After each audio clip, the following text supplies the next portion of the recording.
Amy, I need your help. I have a couple of gender questions. I think I don't like that part. I've seen sexist comments ever. Just because you're a woman, your place is in the kitchen. I think people get offended too easily. And it's funny because I've tried to post ads looking for female employees on Facebook, and Facebook takes them down because they say it's Really? discrimination. Tell her you really need to think about it because it's not as easy as it looks. And not be a crybaby. There's women-owned business roofing companies. Yeah. They don't know anything about roofing. This is very controversial for me because I've been called out before in comments, and I'm so confused how to even call your category. People push back on me when I said girls in roofing. You have your business names, Roofers Chicks. I know a lot of women proud to belong to Women in Roofing organization. What's appropriate for a man to call a woman in a trade? Is it a woman? Is it a girl? Is it a chick? Like, what's less offensive? And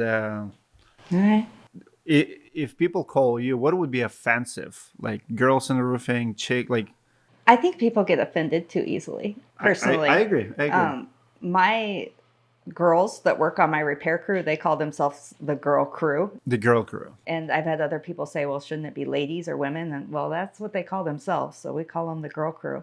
And we've even had a boy on the girl crew, and he didn't seem too bothered by that. I see. And I chose chicks because it's funny. It's what my brother it's kind of degrading, what my brother called me when I was younger, and we thought it was funny. And so that's why I chose that. Well, he and I chose it together, actually. But. Because I think there's no winning on my end. No matter what you do. Ladies. Probably ladies. So let's start with the different roles. In the roofing industry, we have this little hate going on. Everybody calls themselves a roofer, right? So we have a lot of social media accounts. Yes. World greatest roofer, and the guy never roofed in his life, yes. Right? Yes. And a lot of salespeople call themselves roofers, right. A lot of girls. So let's identify different roles. We have salespeople. Mm-hmm. So we have women or girls who can sell roofs. Yes. They're salespeople. We have roofers. We have girls, which is very rare. We have a lot of women who can sell the roofs, right. But not a lot who can install. 0.5%. 0.5%. Yes. Of entire industry. Laborers in the industry are female. Even at 0.5 sounds like a lot. Right? Yeah. It's increasing, but not very quickly. Is it? Pretty slow. So. That's how I started, was on a crew in college. And then we have, obviously, women in offices. Yes. And then business owners as well. I want to go after first category, salespeople. Salespeople. It's a known fact by now that women have advantage at sales. Yes. But it still does not mean that just because you're a woman, you're going to be successful. What advantage does women have in roofing sales, and what disadvantage may be, or describe to me that position for a woman. If someone wants to sell roofs, what should she expect? And what's the secret to success there? So I felt like that was a lot of questions all in one. Yeah. I think an advantage that a female has in a home versus a male, I think it puts homeowners at ease. And nowadays, well, even before, I think that women often are the ones receiving the bids. Still, I mean, there's some traditional there where the man is at work and the wife is at home and she's the one who's collecting the bids. I think the husband feels better about a female salesperson coming when he's not there. And I think the female homeowner enjoys having a woman there. We're in our sales process, we're real educational, and we try and walk the homeowner through what we're looking at and what we see and what they can expect. And so we do a lot of educating of women receiving the bids of what they're looking at. And we hear a lot from women customers that they feel overlooked by male salespeople. Like they hand it to them and say, show this to your husband when he gets home. So I think that's a big advantage. I have male and female salespeople. And my guys have a little bit of a hard time because a lot of times the homeowner was expecting a woman and it's a man, and so it's they're disappointed. And it makes my guys feel little hurt feelings, like they're disappointed when they see them. We send out a welcome email to try and curb some of that. Like, this is who your salesperson is. We attach their picture. This is what they look like. So they should know before we get there that it's going to be a man in that case. So you asked me, what was the second part of that question? What makes women successful in sales, but also why some women fail? Because I've met few women who failed. So a big thing for me, and I know not all roofers require this. I've seen some posts where they don't, but I expect my salespeople to get on the roof. And so that holds some women back. They think they can't handle the ladder, which they can, but they don't want to get on the roof. For my organization, that's not going to work. I expect you to get on the roof unless it's super steep or it's super dangerous. But if you can get on it, I expect it to be gotten on. Would you say that woman has to work harder to sell roofs, or it's easier for her to sell roofs? I think once the woman gets some confidence, it's easier for her. But I think the woman getting the confidence is hard to get, and people don't want to buy things from people who aren't confident. True. But That's once the woman becomes confident, I think they do outstanding. And it comes across. And I didn't do sales until 2013. I thought I wouldn't be any good at it. I thought you had to lie to people to be a good salesperson. And I didn't think I'd be good at it because I'm not a very good liar. And I actually knew a lot about roofing because I had done the labor, and that was a big advantage for me. And my salespeople right now have not done the labor except when I put them on projects. But I think that's a huge advantage that I had. But it took me a while to get that confidence. Like, men would laugh. I mean, it was 15 years ago, right? So that's the first position, sales. Mm-hmm. Now we have field installers, like repairs. Yeah. What do your women do on a crew? What kind of repairs? How long did it take them to train them? How did they get in in trades? And I assume it's very hard to find. Yes, it's hard to find women who are willing. Or I find a woman who's willing and excited about it, and then her husband or her boyfriend or her brother talks her out of it before she even gets here and even tries. And that's sad. I put them on as a W-2 employee because it's the only way I can train them how to roof. Mm-hmm. And my first goal is to get to 6 so I can have a crew. And I've only been able to get to 4. So right now, I started in 2020 trying to do this. Right now, my longest time employee, what do you call that? Anyway, she's been with me for 2 years. She came on in May of 2023, so not quite even 2 years. She does the repairs? She does. She's my crew lead. Her name's Karen. And then I have 3 girls working under her. One of them has also been about the same amount of time. She came about a month after, and then 2 of them are relatively new. And they've learned a lot. They're pretty phenomenal on the repair side. They do shingles, of course, lots and lots of shingles, but they do fascia, carpentry work. They've learned how to solder and do flashings and crickets. They can repair TPO with a little help. We don't get a lot of that, but they can do it. Tile repairs, modified bitumen, of course, metal repairs, rescrewing things. So they actually know how to do more than I ever knew how to do when I was an installer. What's the biggest difference training a man versus a woman in roofing? How do they take education? Do you send them to? The way I started was GAF agreed to put on a class for me up in Dallas, and I took 4 women, I think, up to Dallas, and they taught them how to do hands-on, which was great because I really didn't know how to get started. But now we just put them on and we train them on site. And as far as training them, I don't really see a big difference. One thing we have to overcome is if they're okay getting on the roof. I've had a couple of them who are scared to get on the roof. One of them overcame that, which I didn't think was possible, but she did. Tina, who's still with me. I didn't think she'd make it because she was afraid, but usually people can't get over that. But men have that too. I mean, we live in times where trades in general is not attractive to people. Especially like American born. Yes, because we have so many options. Do you think it's because we have other opportunities that pay more? Because roofing is, it's really well paid job. It's well paid. I think people growing up in our country and our society don't want to do hands-on labor. I have an office position and I'll get 400 applications. The roofing would pay more. Like if they were in the field doing the roofing, So it it's pays not more the than money the office. thing. It's just the perception. Yeah, it's what they want to do. That I think that our society, the kids, young adults, they want computer jobs. They want desk jobs. So they're not even looking, but money is definitely in the roofing. Interesting. Yes. Maybe someone will watch this podcast and woman out there will say, "Hey, it's for me. I would love I'm gonna it. try it." I would love it. Yeah. Let's talk about roofer chicks. How did you get started, and why the name roofer chicks? And have you ever have a pushback? Lots of pushback. So I got started.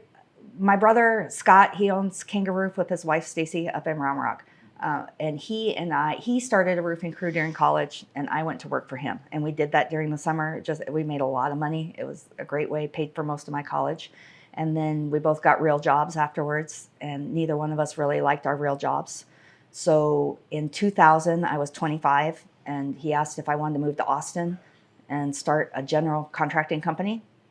So we picked everything up and moved. Me from Illinois, I was working for Caterpillar, and him from Iowa. He was building prisons, and we came down and started a company. I thought it was awful. The labor force was a lot different in Texas than it had been in Iowa, and so we lost our shirts. We had customers that wouldn't pay us. We lost our tools. Our truck got broken into. Things got stolen. And we'd run out of money on jobs and end up having to do the labor ourselves just to try and break even, and couldn't pay our bills. And I hated it. And after 2 years, I went back to work in my degree field, and he kept going. And he learned about the subcontractor model, the labor difference, because in Iowa, everybody was W-2, and down here, they're not. It's just different. And now Iowa is the same as down here, but back then it wasn't. So in 2012, I had a daughter who was 4. I was a single mom. I'd gone through a divorce. I was working at Coca-Cola down in San Antonio. It's about an hour each way. And then they expected me to work 12-hour days at least.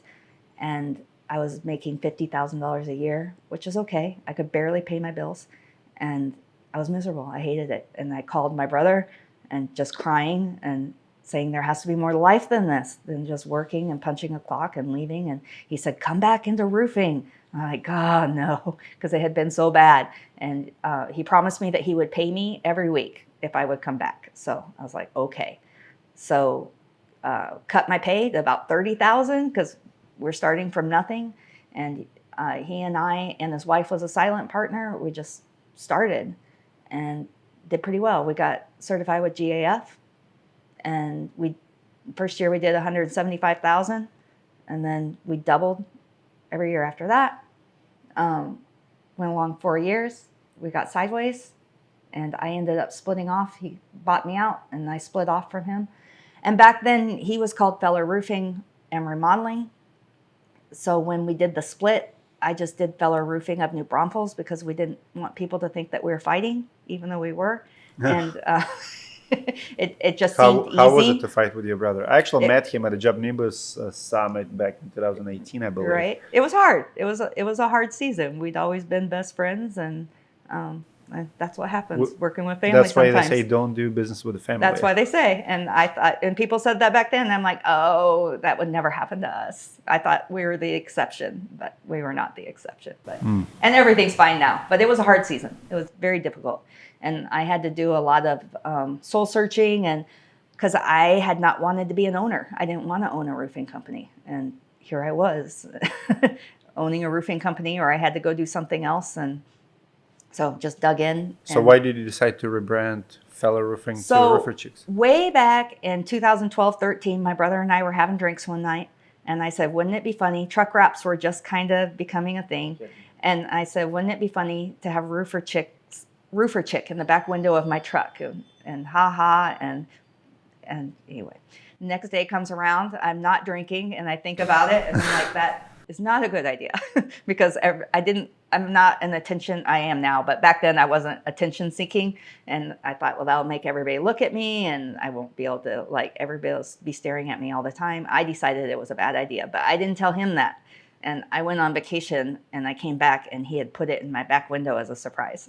Oh, wow. And I was like, I love it. So do you think it turns, back then, was it turning heads on or turning people off? They liked it. And around town here in New Braunfels, I became known as the roofer chick. Everybody called me the roofer chick. And I got used to it. It took me about a year. And then I started to like it.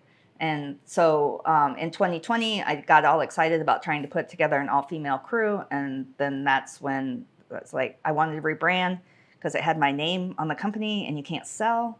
It becomes hard to sell or franchise if you've got your name on the business.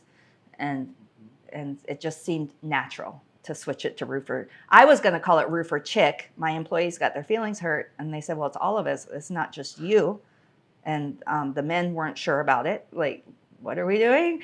And but even they said, well, at least make it plural because we want to be included. We don't want it to just be you. We want it to be us. And so. Have you ever lost a man working for you because of the name? No. They like it. So your husband drives pink truck with it was his idea to make with that the truck eyelashes. pink with the eyelashes. Yeah. He's all about the branding and being seen. What would you say the biggest misconception about you or your company now? People think that we're 100% female, and we're absolutely not. And it would be Do you think it's illegal possible? if we were. But you can't do that. Because it's reverse Discrimination. Yeah, it's reverse discrimination. And it's funny because I've tried to post ads looking for female employees on Facebook, and Facebook takes them down because they say they're really? discrimination to hire females, which is funny. I'm like, I'm doing the opposite. But So and I've seen and I've heard it before, but yeah, if you think about it, like it can't be. I guess if that's your differentiator, and you say it's all female, you can't do it legally, right? You can't do it legally, and I wouldn't even want to do it. Like men bring so much to the table and to the business. That's a nightmare to have a company that's 100% female. There's definitely a good balance. Very good balance, and both men and women have things that they excel at. As a general rule, there's always but there's still but marketing is perception. So if people see roofer chicks and they see a man driving the truck. Yeah. And so we have a radio commercial out there that is Pat talking and saying, people always make fun of me when I'm driving this truck. So we're trying to change the perception through marketing, which gives us marketing material. Well, there's a balance. What would you say in a roofing business, the roofing residential, what are men better at versus women better at? Like I know a lot of women very good organized at office, just we don't have attention span. And in the field, women are very good at the details, flashing and caulking and making it look the way it should. And they're very good with homeowners, with the homeowner interaction. And customers love having the women out there. Men are physically stronger. And so as far as getting material on the roof, moving materials around, and usually men have more experience with hands-on, just in general. And so they're handier and it makes sense to them. And they're not as shy about operating power tools. It takes a little bit to get a woman to run a nail gun or run a saw. But once they figure it out, they love it. But I would say that men have a natural inclination to do that type of work where women don't necessarily. But the same goes with the office. A lot of men don't like office work. No. They don't and like I've tried to hire some men in the office, and actually they're not very good. It's just not working out. Doesn't work out. I would like it because I think personality-wise, it's better to have a mix of men and women than to have all of one or the other. No, I think people behave better. How many times were you thinking about quitting this business? I know it's not an easy business. A lot. What was the hardest year so far? Oh, 2018 was really, really hard. 2020, not because of COVID, had nothing to do with COVID. But at the end of 2020, COVID was actually good for our business. But at the end of 2020, I found out that my bookkeeper was embezzling from me. And that was, and we already were hurting financially. Like I didn't need any help. You just contributed? Yeah, like a lot. And it felt like a huge betrayal because I What kind of amount we're talking about? I found $75,000, but I think there's more that I can't find. I think that some of the subcontractors were working with her to get money out of the company, and I can't pin that down. How long did she work for you? Since 2016, since I started. A couple of years? Yeah, 4 years. And then after... Did they prosecute her? Yes, I prosecuted her, and she paid me back $48,000 to keep her out of jail. So she did not go to jail. She did not go to jail, but she has like 3 felonies on her record. How did you find out? Which is what I wanted. My CPA, and I didn't believe it. He called me 3 or 4 times before I would listen, and finally he called me and he said, listen, I know you don't want to hear it, but I'm sending you a spreadsheet and I just want you to open it. Would you just open it and look at it? And so when we hung up, I opened it and looked at it, and it was just obvious. Like, describe what she was doing. How did she get away? She was using Amazon account and a credit card and buying things. And then when she would enter them into QuickBooks, she would call them something else. And so when you look in QuickBooks, I even had her audited because I was doing poorly financially. And I was like, well, what if she's stealing from me? And so I had somebody audit her and they didn't catch it. And so that was part of why I was resistant when the CPA said she was stealing. I'm like, I know she's not. I had her audited. And yeah. It's actually very, very common in family businesses too. Even if your relatives, your wives. Like I recently watched 48 Hours.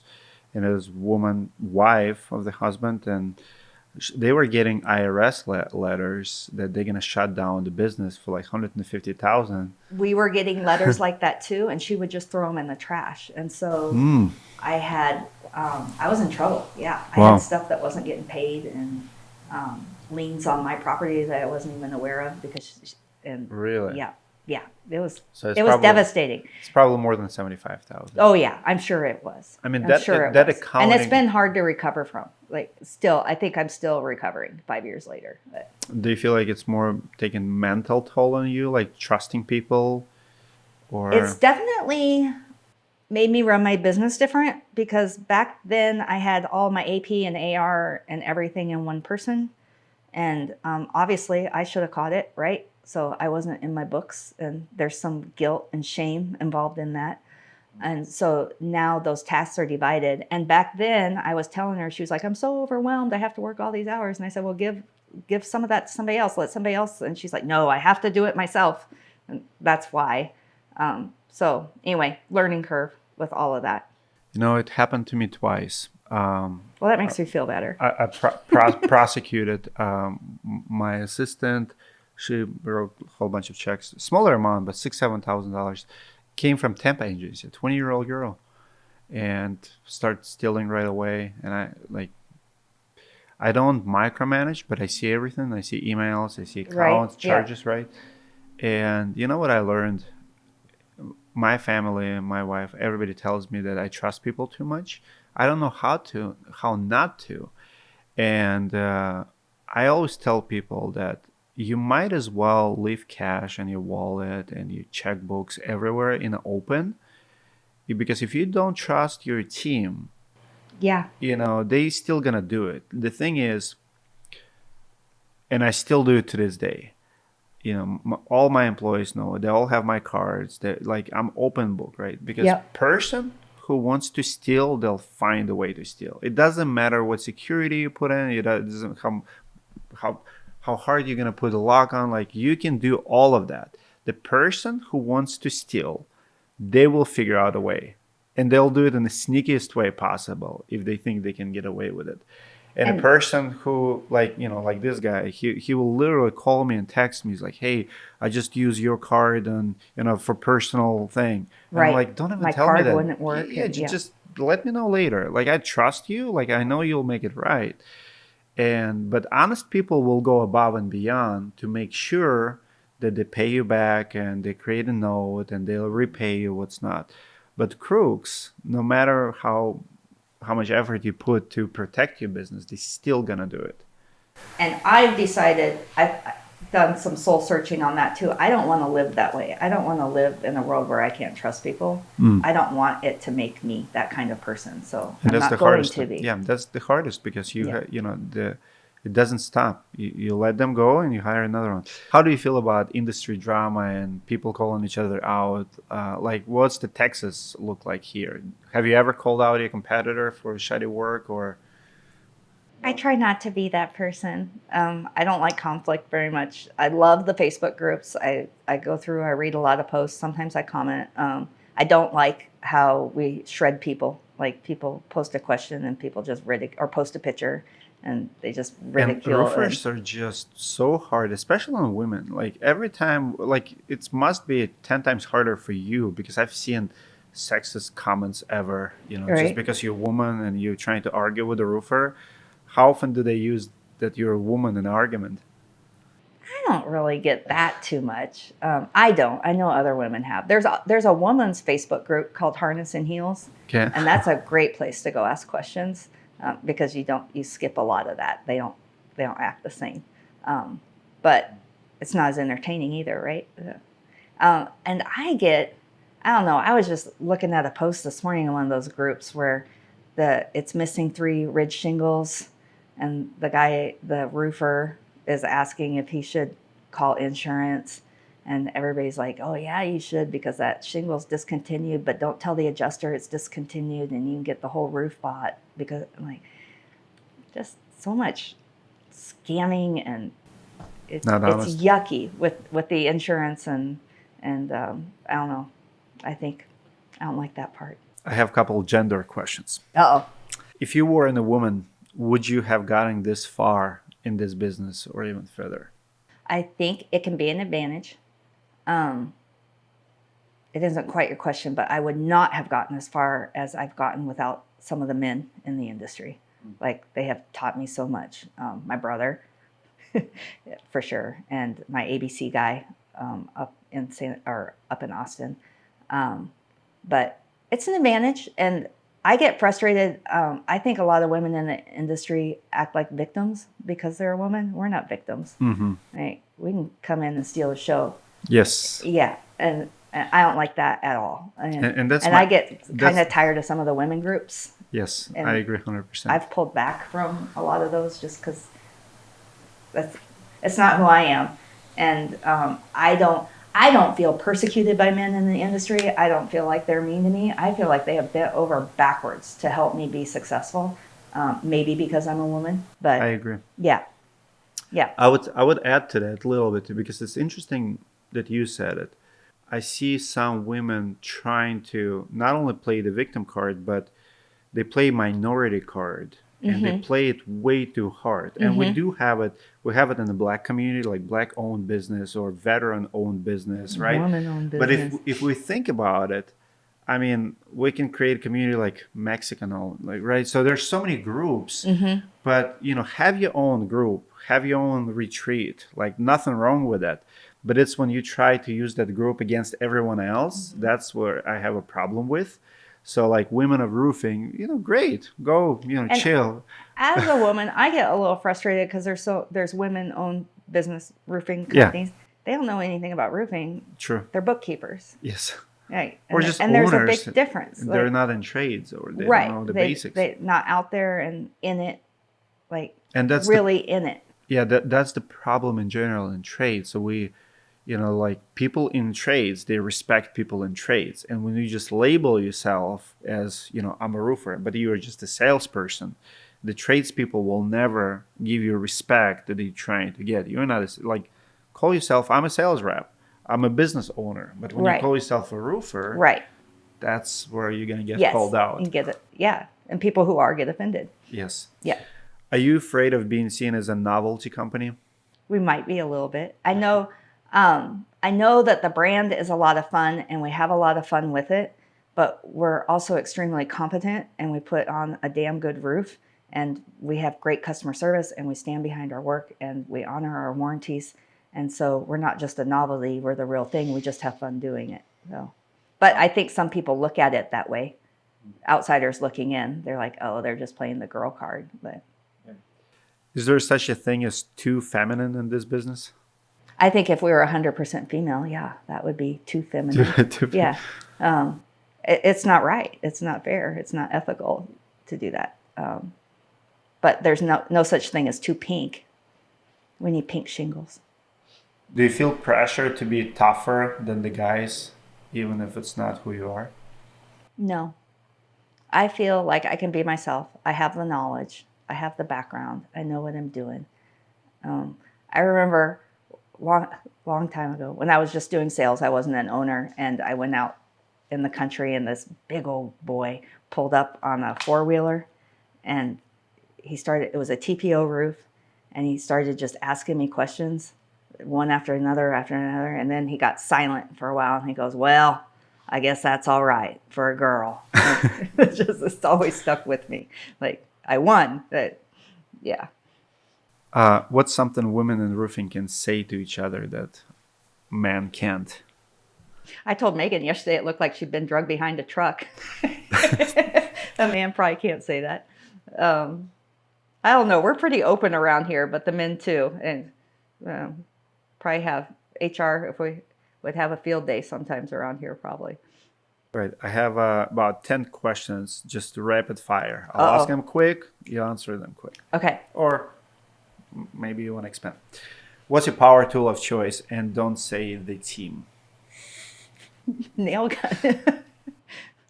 Nail gun? You like? What's your favorite tool? We just recently got a cordless nail gun. Okay. How do you like it? I love it because we can take it to trade shows and career fairs and let people run it. And we don't have to worry about electricity, and it's really lightweight. And I think it's super cool. Love it. One word for roofers who doubted you. How do you like me now? That's not one word. That's like 5. What's the worst roofing advice you ever heard? Turn them all into insurance, and 10% will stick. That's cool. Yeah. See what sticks. Most overrated roofing trend right now? Maybe product, maybe... Solar? Is that roofing? Yeah, solar is roofing. I think solar is a scam. So, Which isn't very popular, but... No, I agree with you. I don't think it's overrated, for sure. Unless, I think it has unless its you're place. Maybe Florida. Yeah. I think it has its place. Yeah. The right customer, the right fit, but they push it on the elderly and they take advantage of them, and it's a scam. 100%. Shingles or metal? Asphalt or metal? They both have their place. Shingles have a lot of advantages. Depends on the house, the aesthetics. But probably shingles. Just because people think metal lasts for forever and nothing can hurt it, and that's not true. Dream brand collab. Who are you roofing for? What company would you like to? You're going to get me in trouble. No, like what brand would you like to re-roof? Like work for, I don't know, Home Depot, or like dream brand collaboration. What brand you would like to collaborate with? Not necessarily shingle company. Not necessarily shingle companies. Yeah. That'll get me in trouble. Cougar Paw. Cougar Paw? Yeah, that'd be fun. You like them? I do. It's not good for day to day if you're a laborer, but as salespeople and supervision, I think it's pretty great. Cougar Paw, if you need a roof replaced at any of your facilities, reach out to Roofers Bureau. Oh, we would love that. What roofing myth needs to die right now? There's just so many people who don't know what they're doing. That's what scares me. And they're ruining the industry. Yes, they are. Yeah. Why do you think causes it? Like, on one hand, we cannot get people in trades, but on the other hand, everybody's... Because they see it as easy money, and I think roofers are to blame for that. I think they run around bragging and acting like rock stars, and it's not as easy as they make it look, and that attracts people. And I think we need to figure out the insurance. They take advantage. There's that give and take between roofing and insurance adjusters who write things up that aren't actually totaled. I mean, they're guilty too. Roofers turning in things that aren't actually damaged, and then homeowners getting paid, and the homeowner gets left out of that. It's not necessarily to their advantage to have to get a new roof when they don't need one. That whole thing. And I think that brings corruption. Agree. Well said. Craziest thing that happened on the job site? There's so many things. One of my favorites is Megan was in an attic one time, and she could hear a raccoon. She had crawled all the way in the back, and then she heard a raccoon, and she freaked out, and she was trying to get out of the attic, but like going over the rafters and not go through la la la la la. And she came down and she told the homeowner that they need to call pest control and then call us and we'd come back out. Well, long story, it ended up being a Santa Claus up in the attic with low batteries. It was going, yeah. So it wasn't a raccoon. It wasn't a raccoon. She freaked out over a Santa Claus. That's one of my favorite stories. Very cool. You see a lot of crazy stuff. People come to the door naked, right? Homeowners. Really? Homeowners can be crazy. What's your biggest flex right now? What's your biggest flex in general in business? I think our brand, does that count? Like, Sure. I think our brand is really strong, as far as being known in the community and being people know who we are and online reviews. I think. If you could say one unfiltered truth about this industry, what would it be? Just unfiltered, raw. All the hacks. All the hacks. There's so many hacks out there. And people who are out there selling stuff, they don't know what they're selling and they're not looking at what they're putting on. They're putting on crap and then we have to go fix it. Do you see a lot of fraud in Texas, like insurance fraud or? I think less than there used to be, but I think it's not necessarily fraud, but I think that there's a lot of people putting on roofs that aren't quality and they're frauding the homeowner. I mean, it's a roof. They're not like stealing the insurance check, but they put on a poor product and then when it fails, they're nowhere to be found. Let's finish on your advice to another woman who wants to start a roofing company. It's hard. It's really hard. And I would think about it, like tell her you really need to think about it because it's not as easy as it looks. And if you're going to do it, then my advice would be to get the hands-on part of it so you know what you're doing, learn what you're doing, not like on the roof, mechanically, all of that, learn the insurance process, learn about the different manufacturers, learn like knowledge. You need knowledge and not be a crybaby. It's good advice. Yeah. Because you got to stand up and do it. Like if you're going to do it, do it. man will call you out. Yeah. How do you answer to nasty comments? You know, like I've seen so many comments, like your place is in a kitchen when people try to play that card, right? Like, you right. know, Ignore it. just ignore it. Yeah. I don't get too much of that. 1-star reviews used to really hurt my feelings. Really? From competitors or homeowners? Well, right now I have somebody that's been leaving me 1-star reviews that I have no idea who it is. And so What do they say? Just some of them are just a 1 blank? with nothing. And other ones they say, you can tell that they're not written from somebody whose English is their first language. Mm-hmm. They just use weird words and they're not a customer of ours. And anyway, they've actually made me a little bit tougher because I quit losing sleep over it. I'm just like, well, another one. there it is. There's another one. Yeah. I hired an attorney, so we'll see if. Oh, really? To remove them? To subpoena Google to get the IP address so we can figure out where they're coming from. Because Do you feel Google like it's the won't same give it to person? me. Mm-hmm. I'm pretty sure it is. How many do you have now? There were 8. Google finally took down 2. But they've automated all, like when you dispute reviews now, it's all automated. And so they don't take them down like they used to. So, but 2 got taken down that were written like in, I don't know, Korean or. Yeah. That's a big problem right now, like in the industry. Like, it's super frustrating because you work so hard to build up your online reputation and so ask easy. people for reviews. It's so easy, just boop. Especially when they don't write anything. Yeah. Well, thank you so much. It was Thank you awesome. for coming and thank you for having me. I really enjoyed it.